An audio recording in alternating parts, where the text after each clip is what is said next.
In the quiet little streets of the town, the old stone church with its tall bell tower was a sacred sanctuary for everyone. The Reverend Samuel Whitmore, who had served here for many years, was considered the most trusted man in the congregation. Greeting people with a smiling face, speaking of God's mercy in his prayers, almost a holy figure, this man had no blemish in his past. At least, everyone thought so. But Samuel had a demon hiding inside him. No one knew, because he had learned to hide it behind sacred words and a trustworthy face. Anna Thompson, 17, was the embodiment of innocence and purity. Her family was deeply religious, and their devotion to the church had raised her from childhood under the authority of Reverend Samuel. Samuel had sat Anna on his knee as a little girl and told her stories, turning her into someone he paid special attention to.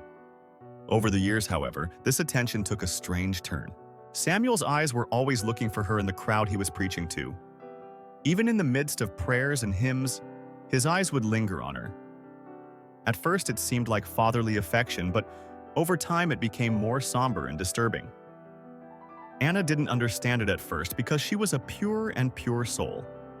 But Samuel's gaze was no longer that of a holy man, but of a man who had given in to his dark desires. When Samuel's interest began to turn into words and touches, Anna couldn't understand what was happening. For her, the priest had always been a reliable figure. But one day, in one of the dimly lit rooms of the church, Samuel approached Anna, convincing her that she was undergoing a holy ordeal. "God made you special, Anna," he said in a low voice. "You are a holy chosen one." Anna nodded silently, afraid inside. She was afraid, but she didn't even know what she felt. Samuel's words echoed in her head. Was this a blessing or a curse?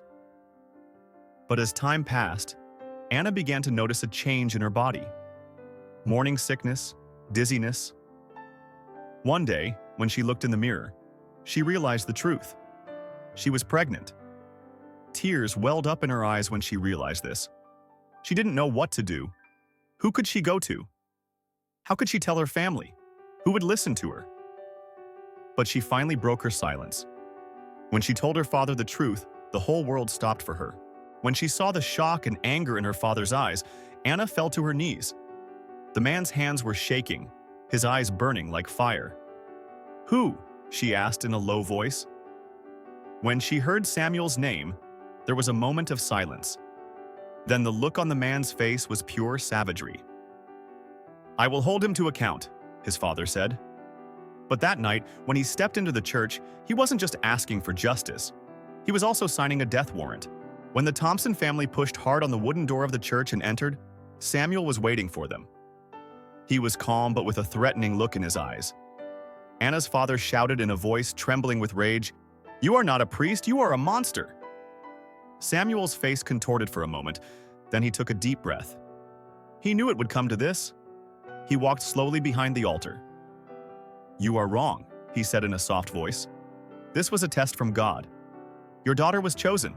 Anna's mother screamed in terror. Her father took a step towards her, clenching his fist.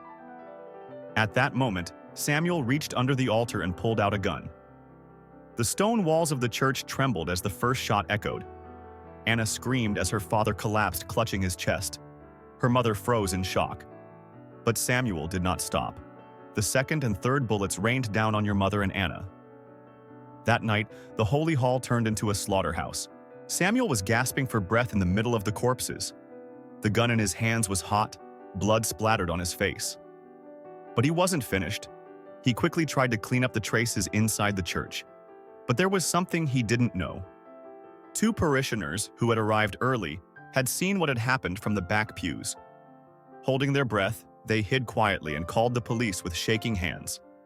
As Samuel continued cleaning, muttering to himself, sirens could be heard in the distance. The inside of the church still reeked of blood and bodies were lying in front of the altar.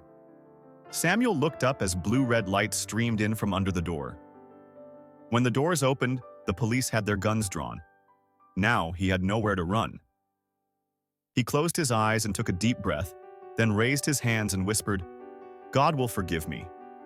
But justice had no forgiveness. The townspeople were in shock when Samuel was arrested.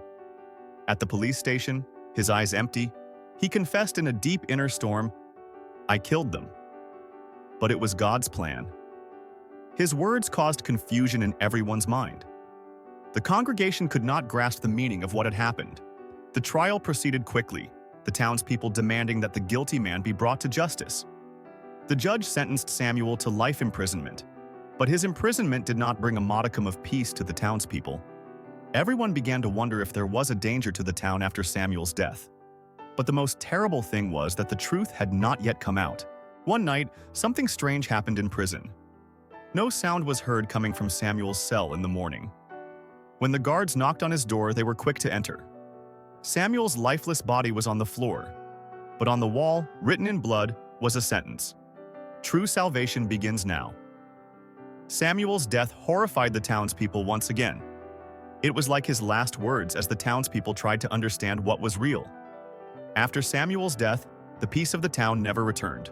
What was God's plan really? And had salvation begun at a moment when it was all over?